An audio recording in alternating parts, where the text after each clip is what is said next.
एक बड़ी पुरानी कहावत है, कहते हैं अज्जल गगरी छलकत जाए। क्या कुछ वैसा ही हो रहा है यूक्रेन के जेलेंस्की के साथ, क्योंकि अब डोनाल्ड ट्रंप ने ये कह दिया है कि एक दिन यूक्रेन रूस का हिस्सा बन जाएगा, जिसके बाद जहां रूस बहुत खुश है तो वहीं यूक्रेन बहुत दुखी है। यूक्रेन ने कुछ प्रस्ताव भी दिए हैं, जानेंगे क्या चल रहा है। इन सब के बीच में रूस ने भारत को सुपर मिसाइलें थमा दी है। जानेंगे जियोपॉलिटिक्स में क्या कुछ चल रहा है। हमेशा की तरह जानने को मिलेगा बहुत कुछ। आइए जानते हैं इन खबरों को विस्तार से। यूक्रेन का इतिहास रूस से गहराई से जुड़ा हुआ है। 9वीं सदी में कीवन रस नामक एक शक्तिशाली राज्य की स्थापना हुई, जिसकी राजधानी कीव थी, जो आधुनिक में यूक्रेन है। इस राज्य से ही रूस, यूक्रेन और बेलारूस की जड़ें निकलती हैं। 17वीं 18वीं सदी में रूसी साम्राज्य ने यूक्रेन के कई हिस्सों को अपने कंट्रोल में ले लिया, जिसे यूक्रेन को रूस के साथ एक लंबे समय तक संबंधित किया गया। सोवियत संघ का प्रभाव शुरू हुआ 1922 में। 1922 में सोवियत संघ के गठन के बाद यूक्रेन एक सोवियत गणराज्य बन गया। 1991 में सोवियत संघ के टूटने के बाद यूक्रेन एक स्वतंत्र देश बना, लेकिन रूस के साथ उसके संबंध हमेशा जटिल रहे। रूस यूक्रेन युद्ध साल 2014 में क्रीमिया के रूस द्वारा कंट्रोल करने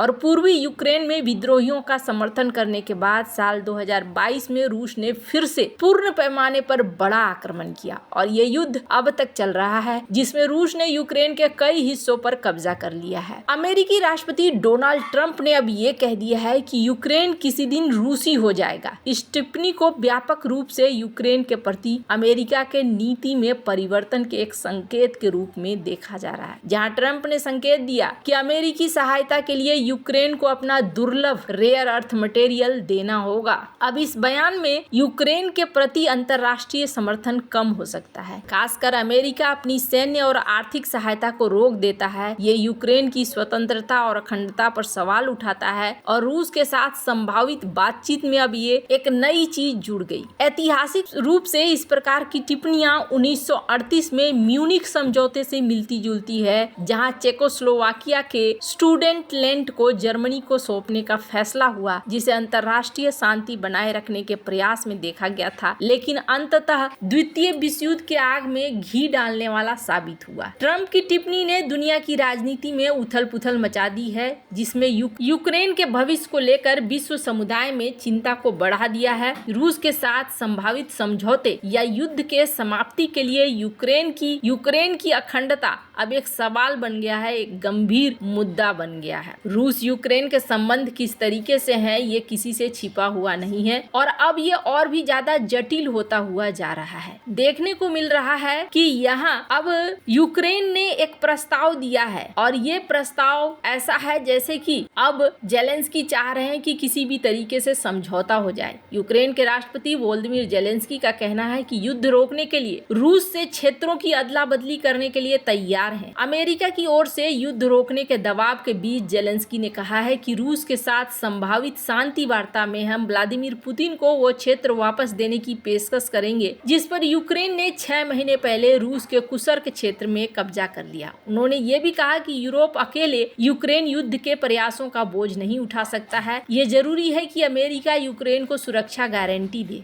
जेलेंस्की ने द गार्जियन अखबार को दिए एक इंटरव्यू में कहा कि कुछ लोग कहते हैं कि यूरोप अमेरिका के बिना सुरक्षा गारंटी दे सकता है, लेकिन मैं ऐसा नहीं मान सकता हूँ। अमेरिका के बिना सुरक्षा गारंटी असली सुरक्षा गारंटी नहीं हो सकती है। जेलेंस्की की म्यूनिख सुरक्षा सम्मेलन में अमेरिकी उपराष्ट्रपति जेडी वेंस से भी बैठक होने जा रही है। ये मुलाकात ऐसे समय में हो रही है जब अमेरिका 3 साल से चल रहे यूक्रेन रूस युद्ध को खत्म करने का दबाव बना रहा है। अमेरिकी राष्ट्रपति ट्रंप दोनों पक्षों में समझौता चाहते हैं, लेकिन जंग रोकने की शर्तों पर यूक्रेन बहुत सहज नहीं दिखा है। वोलोदिमीर जेलेंस्की ने द गार्जियन को बताया है कि वे रूसी राष्ट्रपति व्लादिमीर पुतिन को रूस के कुर्स्क क्षेत्र को वापस देने की पेशकश करेंगे। हालांकि उन्होंने ये नहीं बताया है कि वे बदले में कौन सा क्षेत्र मांगेंगे। क्रीमिया है, डोनेस्क है, खेर्सोन है, लुहांस्क है, जापोरिजिया है, अब तो बहुत सारा है, लेकिन अब पलड़ा भारी हो गया है रूस का, ये देखने को मिल रहा है। इससे पहले कई कई तरह की चीजें और रिपोर्ट आ रहे थे, जिसमें ये भी कहा जा रहा था कि देखिए यहाँ पर रूस को मदद मिल रही है तुर्की से और भारत से। स्विट्जरलैंड की एजेंसी ने इस बात को कहा कि ये इनको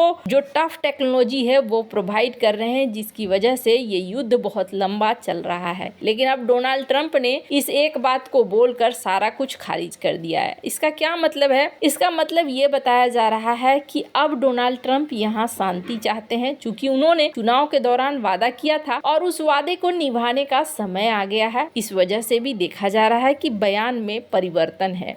जहां एक तरफ ये सब कुछ चल रहा है, वहीं दूसरी तरफ रूस ने भारत को समुद्रों में प्रभुत्व हासिल करने के लिए सुपर मिसाइलें बेची है और रूस ने भारत को अपनी एडवांस एंटीशिप मिसाइलें बेची है, जिनमें प्रमुख है 3M54 कैलिबर। ये मिसाइल दो प्रकार की है। 3M54 पनडुब्बी से लॉन्च की जाने वाली मिसाइल जो 8 मीटर लंबी है और 200 केजी वजन का वॉरहेड ले जाती है। इसकी रेंज 440 से 660 किलोमीटर के बीच होती है। ये मिसाइल सुपरसोनिक गति से मैक 2.9 अंतिम चरण में उड़ती है और 4.6 मीटर की ऊंचाई पर समुद्र को छूते हुए यात्रा करती है। 3M54T के सतह से लॉन्च की जाने वाली मिसाइल जो वर्टिकल लॉन्च सिस्टम का उपयोग करती है और समान प्रदर्शन विशेषताएं रखती है। क्लब नाम से जाना जाता है, जिसमें क्लब एस और क्लब एन। क्लब एन क्या है? सतही जहाज से लॉन्च होने वाली। क्लब एस में 3M54E और 3M54E1 वेरिएंट है, जिसकी रेंज 220 और 300 किलोमीटर है। कैलिबर मिसाइलों का उपयोग सीरियाई गृह युद्ध में किया गया था, जहां रूसी जहाजों और पनडुब्बियों ने कैस्पियन सागर और भूमध्य सागर से सीरिया में टारगेट किया था। ये मिसाइलें लंबी दूरी के हमलों के लिए प्रभावी साबित हुई हैं, जिसमें कुछ मिसाइलों ने 1500 किलोमीटर से अधिक की दूरी तय की है। ये मिसाइलें विभिन्न प्लेटफॉर्मों जैसे कि किलो, लाडा, अकुला, यासेन, बोरोई क्लास के पनडुब्बियों के साथ साथ एडमिरल थिग्रोविच, जेपार्ड, ग्रेस्ची, ब्रियान, इन सब जहाजों से भी छोड़ा जा सकता है। ये मिसाइलें भारतीय नौसेना की क्षमता को बढ़ाने में एक महत्वपूर्ण कदम है, विशेषकर समुद्री सुरक्षा और दीर्घकालिक सामरिक हमले के बारे में। आपको बता दूं, ये जो चीज कर रहा है रूस, अब यहाँ पर ध्यान देने वाली बात है कि रूस ने यहाँ पर जो चीजें की, इसके पीछे एक बड़ा कारण ये भी बताया जा रहा है कि भारत के साथ वो दोस्ती रखते हुए चाइना के ऊपर बैलेंस भी रखना चाहता है और इस वजह से चाइना को काउंटर करते हुए चीजों को कर रहा है। अब चाइना अपनी समुद्री शक्ति को लगातार बढ़ाता जा रहा है और समुद्री शक्ति बढ़ने के वजह से यहाँ पर चाइना के प्रतिदिन साउथ चाइना सी में भी रवैया बदल रहा है। इस चीज के लिए बहुत जरूरी है कि भारत एक्टिव रहे। भारत समंदर में अपनी शक्ति को तो बढ़ा ही रहा है, साथ ही साथ अब चाहता है भारत कि नौसेना को भी बहुत तेजी से विकसित किया जा सके